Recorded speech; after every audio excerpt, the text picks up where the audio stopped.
नमस्कार दोस्तों, मैं हूं केशव त्यागी और स्वागत है आप सभी का केशव क्लासेस धौलपुर की कर फेस्ट क्लास में। दोस्तों, इस क्लास में हम देने वाले हैं राजस्थान हिस्ट्री का जो टॉपिक है, राजस्थान की रियासतें एवं ब्रिटिश संधियां, उनके कुछ बहुत महत्वपूर्ण प्रश्न जो पिछली परीक्षाओं में पूछे गए हैं। इससे पहले हम इसी टॉपिक पर एक वीडियो और जारी कर चुके हैं, यह सेकेंड पार्ट है उसी का, तो वहीं से कंटिन्यू करते हैं। हमारा फर्स्ट प्रश्न है, मेयो कॉलेज का संस्थापक कौन था? मेयो कॉलेज का संस्थापक था रिचर्ड बार्क। इन्होंने 1875 में मेयो कॉलेज की स्थापना की थी। किसने? रिचर्ड बार्क ने। अगला प्रश्न है, गवर्नर जनरल बैटिक ने अजमेर में देसी राजाओं का दरबार कब आयोजित किया था? तो यह किया था 1832 में। गवर्नर जनरल बैटिक ने अजमेर में देसी राजाओं का दरबार आयोजित किया था।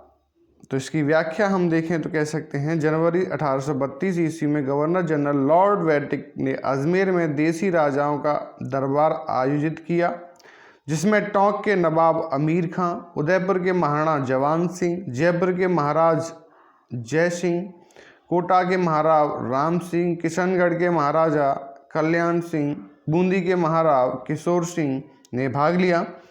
बीकानेर और जैसलमेर के महाराजा बहुत अधिक दूरी होने के कारण उपस्थित नहीं हो सके और जोधपुर के महाराजा मान सिंह अपने राज्य की आंतरिक स्थिति के कारण सम्मिलित नहीं हो पाए।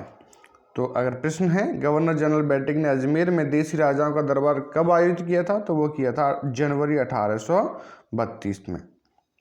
अगला प्रश्न है, अंग्रेजों ने सांबर झील के लिए नमक समझौता कब किया? तो सांबर झील के लिए अंग्रेजों ने नमक समझौता 1869 में किया था। कब किया था? 1869 में किया था। और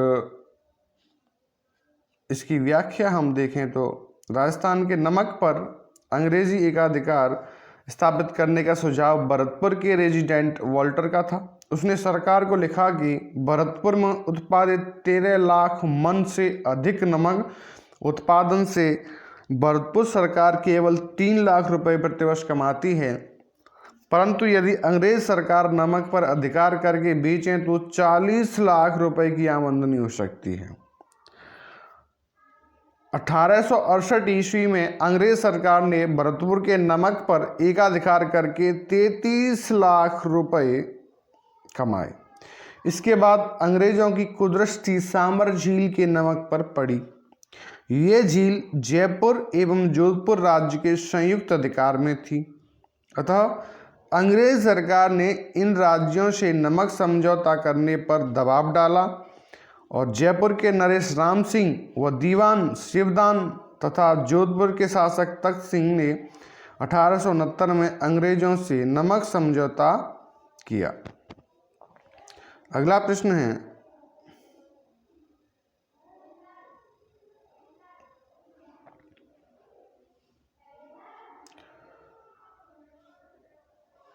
किस नमक की झील पर जयपुर और जोधपुर का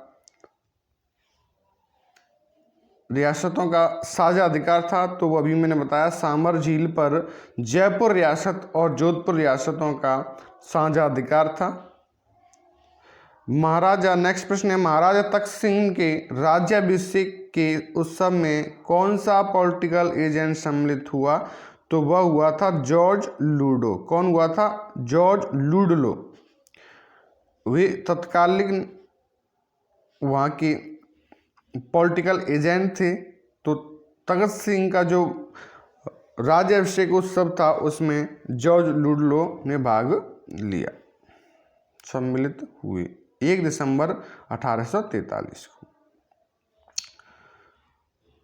अगला प्रश्न है, महारानी विक्टोरिया के स्वर्ण जुबली उत्सव में भाग लेने के लिए 1887 ईस्वी में मारवाड़ के प्रतिनिधि के रूप में किसे इंग्लैंड भेजा? मारवाड़ था जोधपुर, तो मारवाड़ से किसे प्रतिनिधि के रूप में इंग्लैंड भेजा था रानी विक्टोरिया के स्वर्ण जुबली उत्सव में? तो करेक्ट ऑप्शन है यहाँ पे प्रताप सिंह। किसे भेजा था? प्रताप सिंह को। 3, प्रताप सिंह।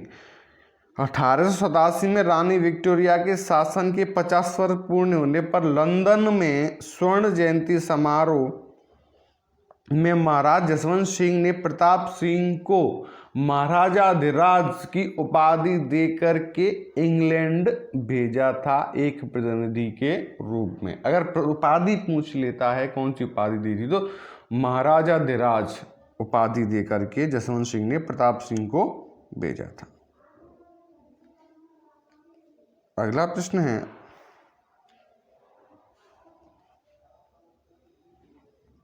ब्रिटिश काल की सात प्राचीन बंदूक जहां के राजभवन से चोरी हुई। ब्रिटिश काल की 7 प्राचीन बंदूकें जहां के राजभवन से चोरी हुई। तो यह माउंट आबू के राजभवन से चोरी हुई थी 2 फरवरी 2019 में। वहां टोटल 9 प्राचीन बंदूकें थी, जिनमें 7 बंदूकें चोरी हो गई। अगला प्रश्न है, ईस्ट इंडिया कंपनी का राजपूत राज्यों से सहायक संधि करने का मुख्य उद्देश्य था। तो ईस्ट इंडिया कंपनी का राजपूत राज्यों से अर्थात रियासतों से, राजपूताना की जो रियासतें थीं उनसे सहायक संधि करने का मुख्य उद्देश्य क्या था? मुख्य उद्देश्य था कि उन पर पूर्ण अधिकार करना, पूर्ण नियंत्रण करना, उन पर अपना आधिपत्य थोपना। तो यहाँ जो करेक्ट ऑप्शन है वो है अंग्रेजों की प्रभुसत्ता स्थापित करना ईस्ट इंडिया कंपनी का मुख्य उद्देश्य था। अगला प्रश्न है, राजस्थान के किस स्थान से अंग्रेजी शिक्षा की सर्वप्रथम शुरुआत हुई? तो ये हुई थी अजमेर से। करेक्ट ऑप्शन है आपका 3। राजस्थान में सबसे पहले अंग्रेजी शिक्षा की शुरुआत हुई थी अजमेर से। अजमेर में डॉक्टर विलियम कैरी के पुत्र जेवज कैरी ने रेजिडेंट लॉकटलॉनी की सहायता से 1819 में के आरंभ में अजमेर और पुष्कर में स्कूल खोले इंग्लिश एजुकेशन के, अंग्रेजी शिक्षा के। अगला प्रश्न है, राजस्थान के राज्यों ने अंग्रेजों के अधीनस्थ संधियां की।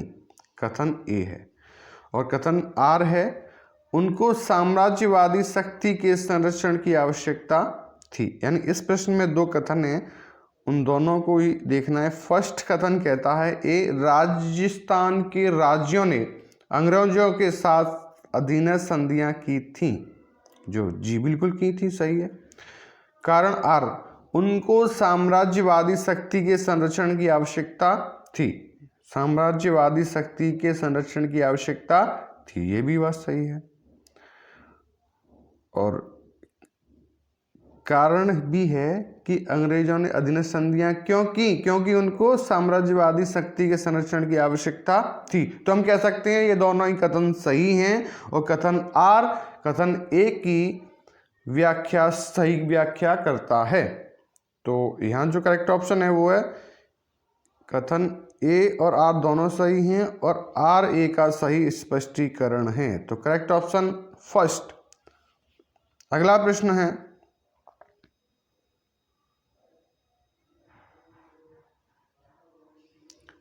1922 में राजपूताना में गवर्नर जनरल के एजेंट निम्न में से कौन थे? बात कब की है? 1922 में राजपूताना में गवर्नर जनरल के एजेंट अर्थात AGG, governor agent to governor general, वो थे रॉबर्ट हॉलैंड। कौन थे? Robert Holland. Option 3 correct option है। अगला प्रश्न है, लॉर्ड लेक ने होलकर यानी कि लॉर्ड लेक ने होलकर, सिंधिया और अमीर खां, इन तीनों की सम्मिलित सेना को कहाँ परास्त किया था? लॉर्ड लेक ने होलकर, सिंधिया, अमीर खां की सम्मिलित सेना को कहाँ परास्त किया था? वहाँ किया था बेर में। कहाँ किया था? बेर में। दोस्तों कैसे लगे आपको प्रश्न? उम्मीद करता हूँ अच्छे लगे होंगे और हो सकता है आपके लिए यह नेक्स्ट एग्जाम में सहायक सिद्ध हो सकते हैं। तो फिर मिलते हैं अगली वीडियो में, तब तक के लिए नमस्कार, जय हिंद, जय भारत, वंदे मातरम।